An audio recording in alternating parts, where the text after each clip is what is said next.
Alright, readers, here you are on the carpet ready for today's lesson. But before I go into what we're going to do today, I wanted to just connect to what we did yesterday. So yesterday you had a chance to reread the text again. You know this story really well.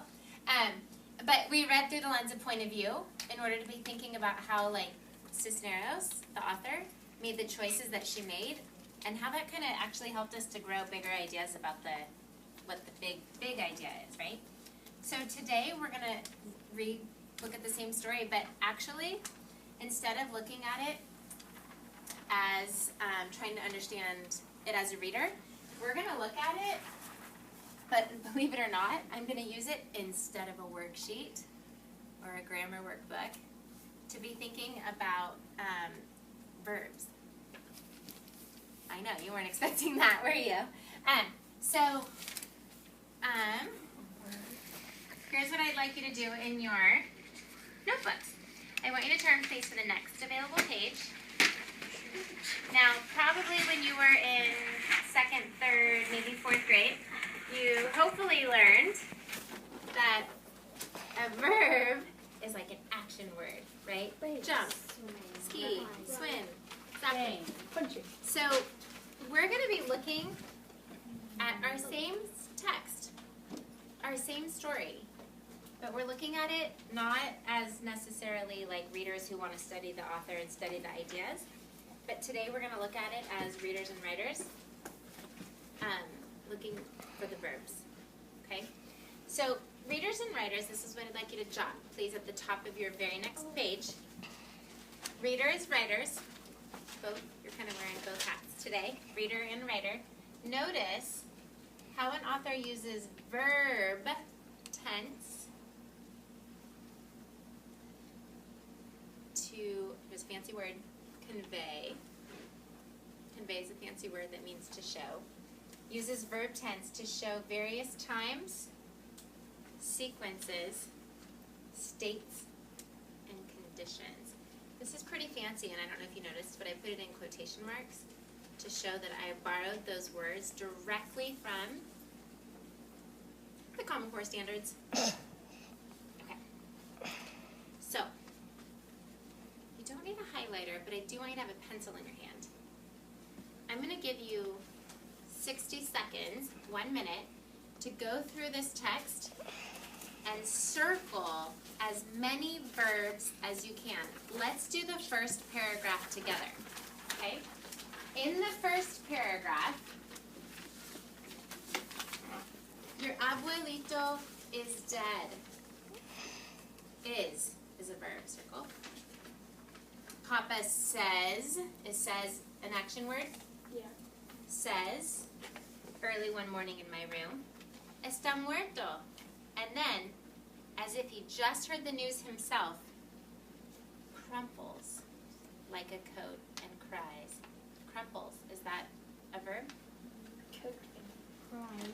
Crumples like a coat and cries. My brave papa cries. Now, when we read this story earlier this week, we talked about the word cries and how it's repeated. But here we are circling it as verbs, and that helps us to understand why it's repeated, right? I have never seen my papa cry and don't know what to do. I'd like you on your own to go through the next paragraph and just circle the verbs, just like how we just did. Just paragraph? Yeah, just the next paragraph. You don't need to do the whole story. So just read the next paragraph to yourself and circle the verbs. Ready, go.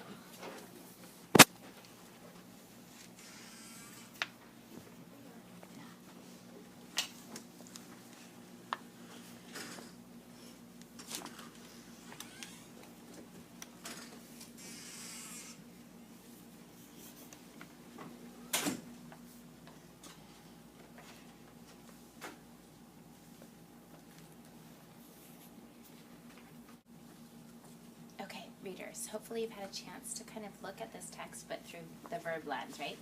So I want to just show you this one really quick, and then you'll get a chance to talk to your reading partner.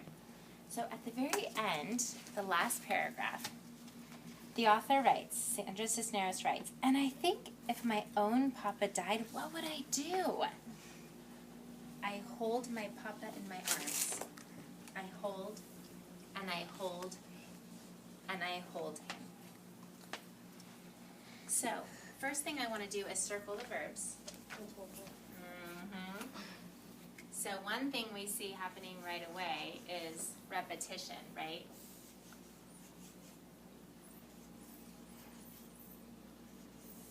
So if we're looking at verbs and authors' choices, we know that authors make choices with their words, right?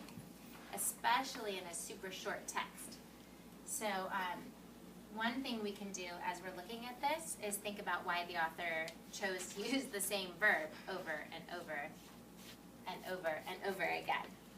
So go ahead and jot that in your reader's notebook for me really quickly.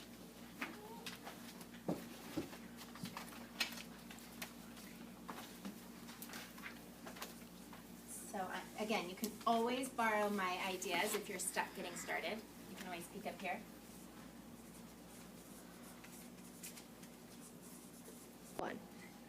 Readers, I'm glad you had a chance to jot your own thinking down. My thinking when looking at this through the verb tense was that I noticed that Cisneros repeated the verb hold to show how special that bonding moment was. A simple gesture, holding Papa, helps me visualize the role a child can have when comforting a parent. Remember that was our big idea from yesterday? Yeah. So now I want us to think about verb tense. So we looked at the verbs, right? I think she repeated it because it's pretty powerful when you see that, right? Hold, hold, hold, hold. Like it ends with that, right? But now let's think about why maybe she chose hold instead of held, or will hold, or going to hold, or I have held my Papa. You already have some thinking. Turn to your reading partner and talk about. She wanted Not the past tense. she wanted to show in that time she did that because it's showing it like in the moment instead of showing it like it already happened or it is going to happen. Like I am going to or I will, but it shows it in the moment and it gets the reader more involved in it, like in so they can put the characters, be put in the character's shoes. And so using the present verb tense helps the reader feel like they're there. Otherwise, it would make absolutely no sense. Yeah, like cries means like current and hold is current, but like Okay, readers, cried. can I get your past tense. attention So back if it and said cried, forward? that'd be good. But 3, 2, and 1. I would love for you today as readers, when you go back to work at your own desks, to be thinking about verbs, so the choices that authors use about what verbs they use, and maybe why they use it, and how the tense really can change or have an impact on the story itself. Do you see that with this passage? Does that help you think differently about verbs? Awesome. So as you go off today, you can use one of your short stories from your text set or whatever book you're reading, but I'll be looking in your reader's notebook to see that you've jotted some ideas about verb tense.